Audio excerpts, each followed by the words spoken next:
इसके बाद रुक्मिणी मंदिर में पूजा कर रही है। भगवती पार्वती जी को, गिरिजा देवी को प्रणाम किया और प्रणाम करके रुक्मिणी वापस होती है। जैसे रुक्मिणी आ रही है कैसे भगवान कृष्ण अपना रथ लेकर के आगे बढ़े। कृष्ण के स्वरूप को देख करके सारी स्त्रियां, अरे बहन बहन बहन यही रुक्मिणी के योग वर तो यही है, रुक्मिणी के योग वर तो यही, विधाता ने कैसे क्या विधान बनाया, रुक्मिणी के योग वर तो यही है, बहन बहन बहन जो ये रथ में बैठा हुआ ना, रुक्मिणी के योग वर तो यही है। कैसी घुघराली हल्के है, कैसा सुंदर स्वरूप है, बहन रुक्मिणी के योग वर तो यही। सब आपस में गुनगुना। इसके बाद रुक्मिणी जो है वह मंदिर से बाहर निकली है। सबकी दृष्टि कृष्ण पर है जो उनके साथ में प्राप्तियां थी, उनकी कुल की पूजा थी। इधर जो सेना लगी हुई थी, सैनिकों की दृष्टि कृष्ण पर टकटकी लगा करके अपलक नेत्रों से कृष्ण के स्वरूप को देखते।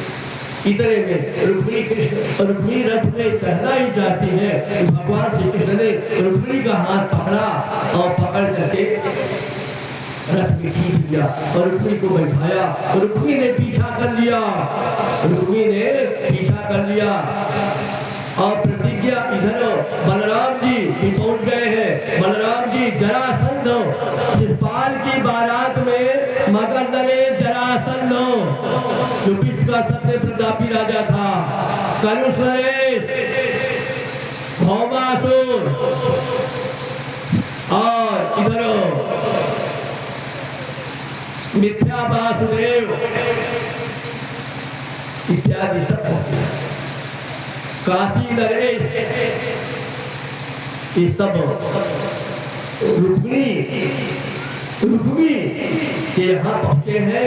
कहा शिशुपाल की ओर से बारात सेना लेकर सब हैं। ऐसा लोग कृष्ण को उपद्रव करे तो वहाँ सब ने बलराम जी ने सब ललकारे। जब कृष्ण रथ पे बैठाए रुक्मिणी को सब ललकारे, दौड़ पड़े जरासंध इत्यादि अपने सेना के साथ। तो बलराम जी ने उनको ललकारा और बास चिन्ह से चिन्हित ध्वजा फहरा रही बलराम जी के रथ पर। बलराम जी का सामना किए।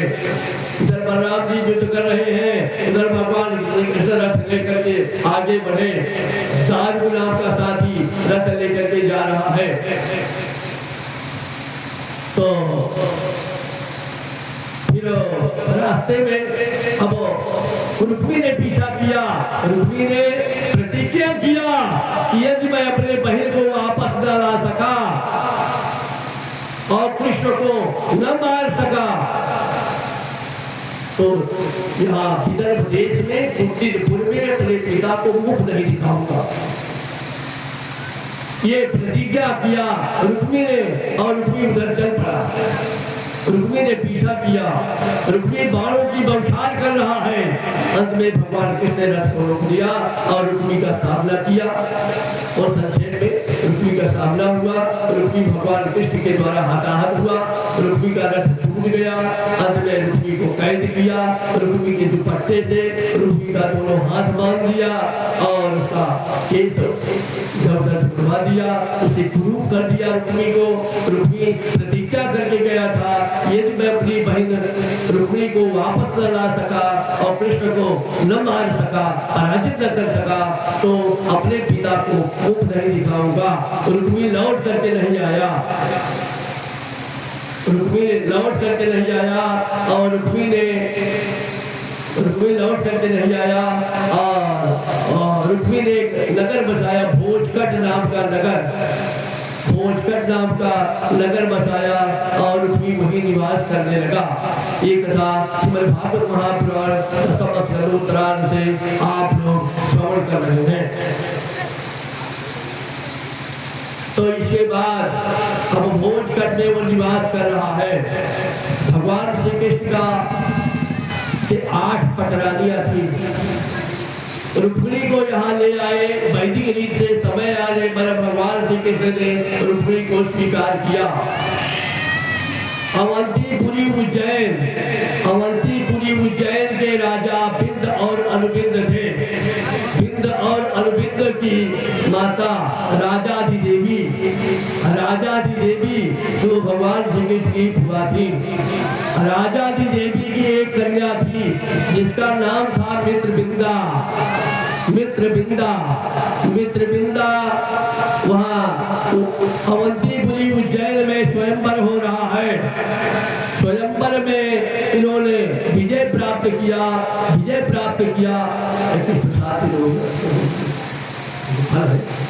हम महाराज जी प्रसाद ले लीजिए, प्रसाद लेकर जाइए। रुक्मिणी ने महारानी रुक्मिणी इधर अवंतीपुरी के राजा बिंद अनुबिंद ने बिंद की इच्छा थी। वो दुर्योधन के बसवर्ती राजा थे, उनकी इच्छा थी कि अपनी बहन मित्रबिंदा का विवाह दुर्योधन के साथ करें। लेकिन भगवान श्री कृष्ण ने स्वयंवर में मसवेद किया और वहां विजय प्राप्त किया। मित्रबिंदा को स्वीकार किया। मित्रबिंदा को अंत में बिंद और अनुबिंद ने भगवान कृष्ण से भीषण संग्राम किया, लेकिन उस संग्राम में वो पराजित हुए और उन्होंने अपनी बहन मित्रबिंदा का विवाह भगवान श्री कृष्ण के साथ कर दिया। बहुत सा दहेज दिया। बिंद और अनुबिंद जो अवंतीपुरी उज्जैन के राजा थे। भगवान श्री कृष्ण अब उनका एक विवाह, एक दिन की बात है, एक सत्राजित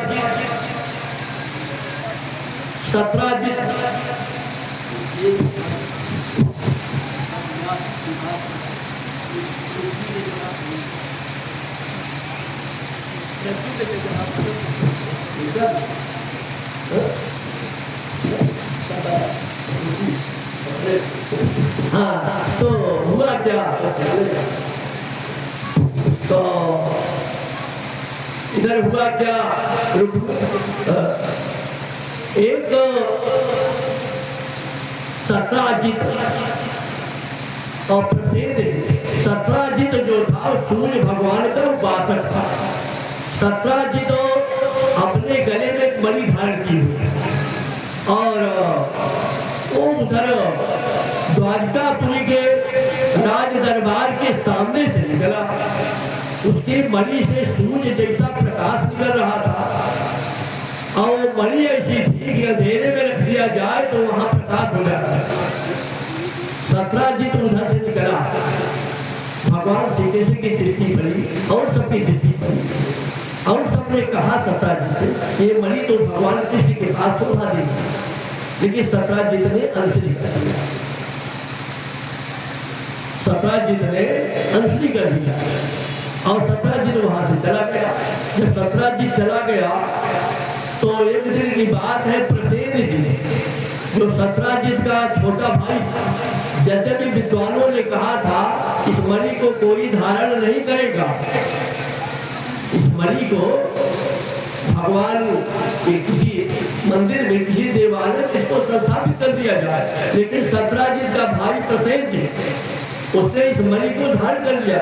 प्रसेन जी ने उस मणि को इधर धारण कर लिया और मणि पहन करके उधर से जा रहा था। द्वारकापुरी के मुख्य द्वार से वो निकला। भगवान कृष्ण की दृष्टि पड़ी और उद्धव इत्यादि की दृष्टि पड़ी। सबकी इच्छा हुई ये मणि तो भगवान कृष्ण के पास शोभा देगी, ये मणि तो भगवान कृष्ण के पास शोभा देगी। ये सबकी कामना हुई, सबकी इच्छा हुई, ये मणि तो भगवान श्री कृष्ण के पास शोभा देगी। ऐसी स्थिति में क्योंकि कोई कह नहीं पाया, प्रसेन जी चला गया। प्रसेन जी ने दिखाने के लिए कि मैं कृष्ण से अधिक वैभवशाली हूँ, हमारे पास ऐसी अमूल्य मणि है, इसीलिए तो द्वारकापुर के दरवाजे से गया। घोड़े पर बैठ करके जा रहा प्रसेन जी, एक जंगल में पहुंचा। वहां किसी शेर के द्वारा वो घोड़ा मारा गया। शेर जो है और प्रसेनजीत को खा गया। प्रसेनजीत को खा गया। प्रसेनजीत